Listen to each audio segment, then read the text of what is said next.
Christmas, Woolworths make it easy to get in and get away with free direct-to-boot.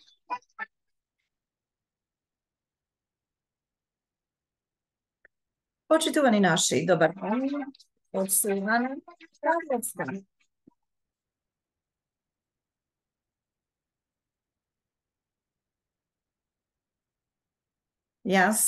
Danes je всъщност, да спомниме,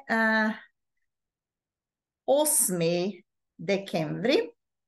8 декември и денешната емисија, која што е посветена на македонската книжевност и историја, ја продолжуваме со вториот дел на четивото насловено Културно-национална автономија од делото на Димитар Митрев, насловено Пиринска Македонија. Вие ќе можете двата дела да ги следите, првиот дел, па после вториот дел на ова четиво, бидејќи е прилично долго, така да решив да го поделам на два дела. Во некои места, каде што немаше наставници по македонски јазик, како што е случајот со селото Долно Драгалиште, Разлошко, местните учители само иницијативно го организираа изучувањето на македонскиот литературен јазик, служејќи се со букварот, граматиката и другата пригодна литература. Се почесто на барање на самото население се отвара и со успех работеа курсеви по македонски јазик наменети за граѓанството. Во Горна Џумаја работеа 16 такви курса, во Невроко 5, во Петрич 4, во Свети Врач 3, во Разлог 2, во Банско 1 и почнаа со работа и некои курсеви во поголемите села. Во секој број на Пиринско дело се појавуваат дописки, репортажи за успешната работа на курсевите на кои граѓаните и селаните се запознаваа со особеностите, тоест особеностите на литературниот македонски јазик. Брзото совладување на народниот литературен јазик во училиштата предизвика силна желба кај македонците за изведување на целокупната настава на македонски мајчин јазик. Тие не се задоволуваа со изучувањето на својот јазик само како посебен предмет и поставуваа барање за зголемување на бројот на учителите за идната учебна година. Да бидат испратени од Народна република Македонија наставници и по другите предмети, за да може сета настава да се изведува на македонски јазик. Со такви барања, младинците од пиринските училишта се обраќаа до државните раководства и во Народна република Бугарија и во Народна република Македонија. Еве што се вели во телеграмата што му ја упатија на председателот на владата на Македонија Лазар Колишевски, местните учители В.П. Стефанов, Владо Фиданов, Николов и Славка Митева во село Крпалово, Петричко, кои заедно со своите ученици ги посетуваа часовите по македонски јазик од името на учениците, цитираме, од името на учениците од село Краплово и на нас тројцата, ве молиме, друже председателе на нашата Македонија, да ни се даде можност во училишната 48-49 година наставата по сите предмети да се изведува како во нашето село, така и во сиот Пирински крај на Македонија, на нашиот мајчин македонски јазик. Крај на цитатот. Немаше ништо изненадно во таквите се почести барања на пиринските македонци. Тоа беше сосема природно, но во тогашните услови тешко можеш да им се излезе во пресред. Поради тоа и во Македонија беа организирани учителски курсеви по македонски јазик и историја за учителите од Пиринска Македонија. Курсевите ги посетуваа 135 учители, кои во текот на идната година можеа да ја изведуваат наставата и по другите предмети на мајчин јазик. Заедно со тоа, 148 младинци од Пиринска Македонија беа примени во разни средни училишта во Народна република Македонија, а беа дадени 149 стипендии од студенти од Пиринска Македонија за студирање на Скопскиот универзитет. Тоа не само што овозможуваше подготвување на потребните кадри што требаше да ги задоволат барањата на пиринските младинци, но и помагаше во непосредното и се пошироко запознавање со животот во слободната татковина. Ентузиазираниот однос на пиринските македонци кон постигањата на македонската национална култура беше спонтано засилен и со доаѓањето на бројно голема група македонски писатели.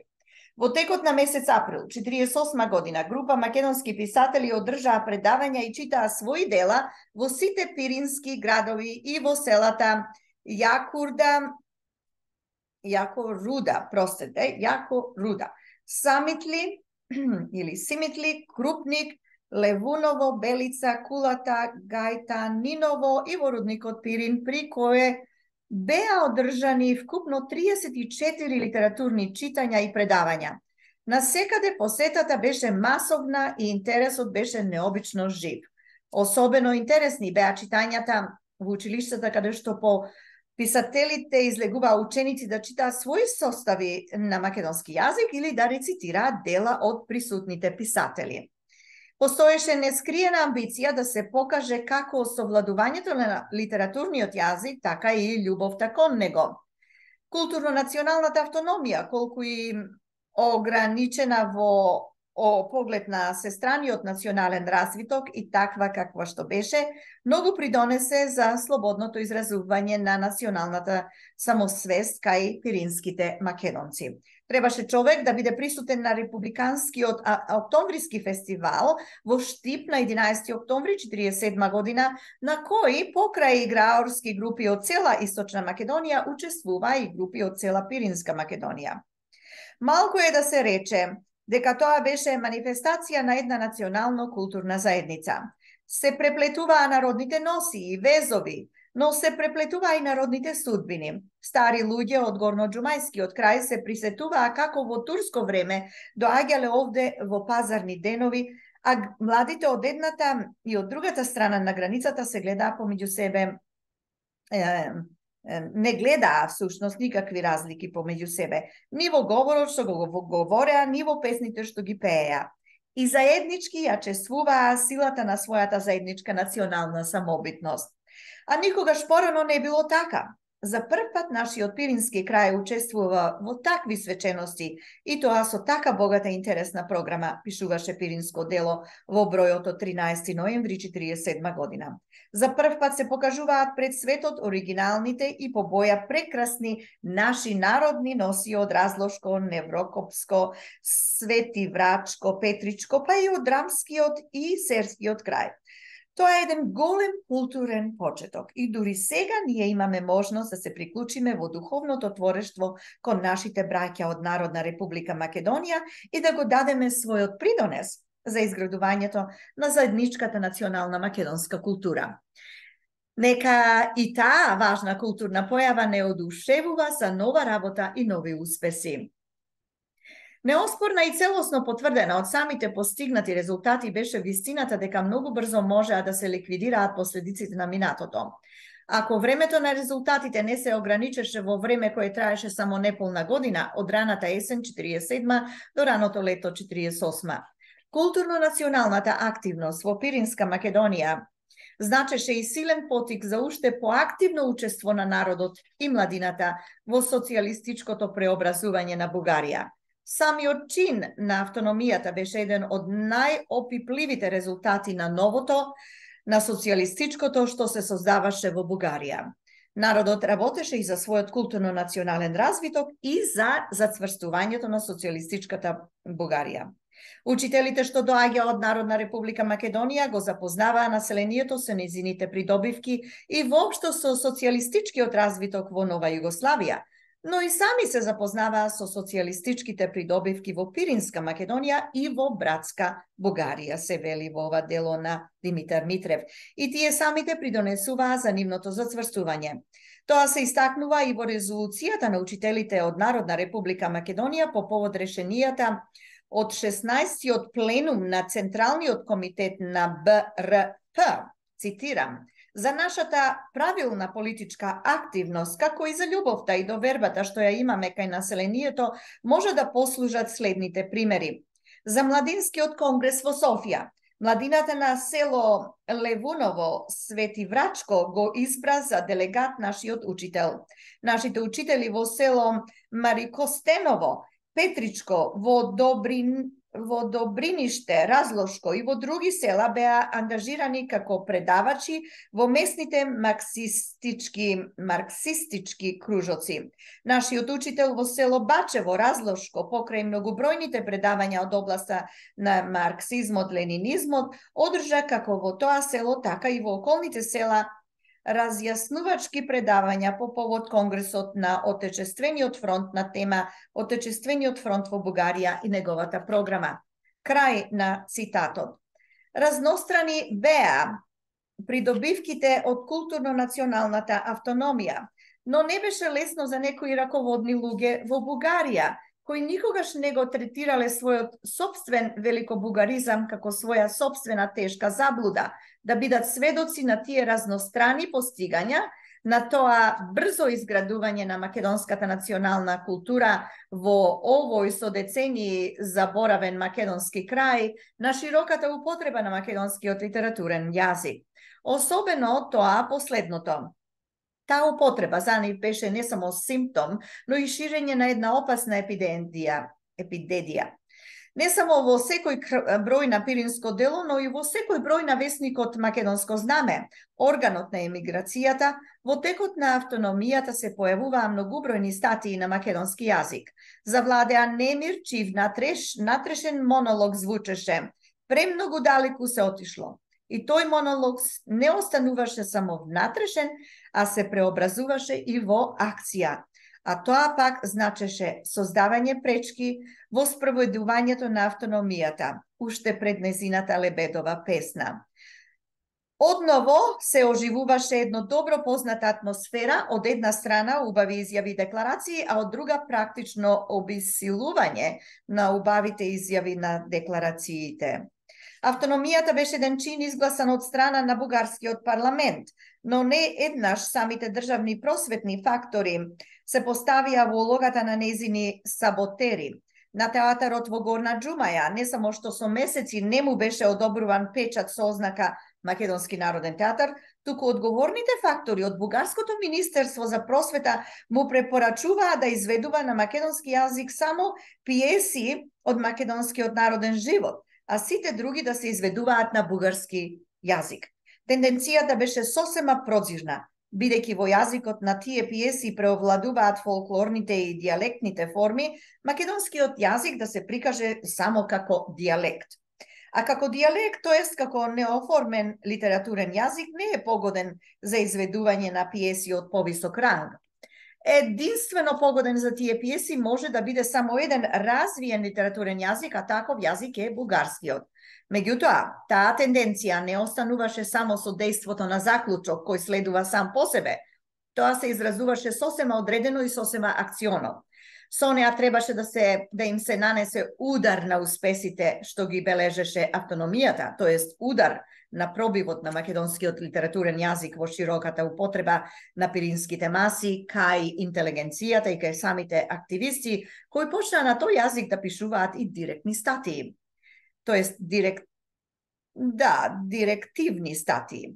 Колку поупорни стануваа настојувањата од оздола за задолжително изведување на наставата на мајчин јазик, толку поупорити стануваа и противдејствата од озгора.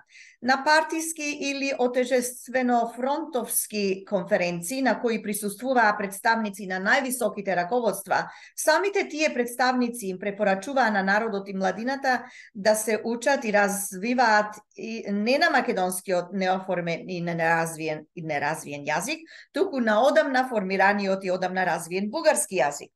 Тоа предизвикуваше било недоумица, било револт кај местните раководители. Со кого? Со она што го сака народот или со она што го препорачува високото раководство. Настана дилема, но настана и диференцијација. Оние за кои е основно пред се правењето на кариера и напредувањето на кариерата, а такви има во секое време и во секое политичко движење, се определуваа за препораките. Но за оние за кои што она што го сакаше народот беше над се, препораките беа неприфатливи. И повеќе од тоа, известни пирински раководители се најдоа побудени да ги постават повремените пројави на великобугарскиот шовинизам како симптоми на една нова криза, еднакво штетна и за Пиринска Македонија и за Народна република Бугарија, како и за развитокот на се потесното зближување на две соседни социјалистички земји. Честните македонски патриоти се покажуваа и како честни приврзаници на бугарското комунистичко движење и изразуваа загриженост од пројавите што го накркнуваа неговиот револуционерен престиж. Председателот на Отечествениот фронт во Пиринска Македонија, Георги Мадолев, одново се обрати со писмо кон ЦК на БРП, кој почнува со зборовите "Јас не сум согласен и не само јас со политиката на партијата за работите во Пиринска Македонија, затоа што сум длабоко убеден дека по многу прашања на македонскиот крај политиката на партијата е неправилна и како македонски комунист сметам за своја должност да пишувам за тие прашања, рекол тој. По изнесувањето на разновидни негативни пројави во писмото се заклучува: и макар засега да не е актуелно прашањето за присоединувањето на Пиринскиот крај кон Народна република Македонија, како основна задача треба да се постави развитокот на национална култура и како најважно јазикот. Потребно е во најблиска перспектива да се воведе македонскиот јазик во училиштата како задолжителен. Постапките во тој поглед се позитивни и здрави, но и тука има колебење и недоследност. Така другарот Трајчо Костов исприкажа во Горна Џумаја доста приказни за бугарскиот јазик, но ни со еден збор не го спомна македонскиот. Не треба да ги поставуваме тие два јазика и да ги избираме оној кој е покултурен, како што препорачува другарот Трајчо Костов. Нашата партија треба да има јасно становиште по тоа прашање, тоест да работи енергично за изучување на македонскиот јазик во училиштата и надвор од нив. Како да си го објасниме и фактот што Македонскиот народен театар еве веќе 2 години не стана државен со државен буџет? Зарем можеме да се согласиме со објаснувањата што се даваат? Бугарската култура и јазик нема ништо да изгуба ако се осигури во Пиринскиот крај расцутот на македонската национална култура и јазик. Во тој правец, нашата партија треба да совладува многу тешкоти и не е потребно никакво попуштање во поглед на великобугарскиот шовинизам. Проблемот на македонската национална култура треба да биде грижа на Народна република Бугарија. Подлекол ДМ, последната реченица е подлечена во оригиналот.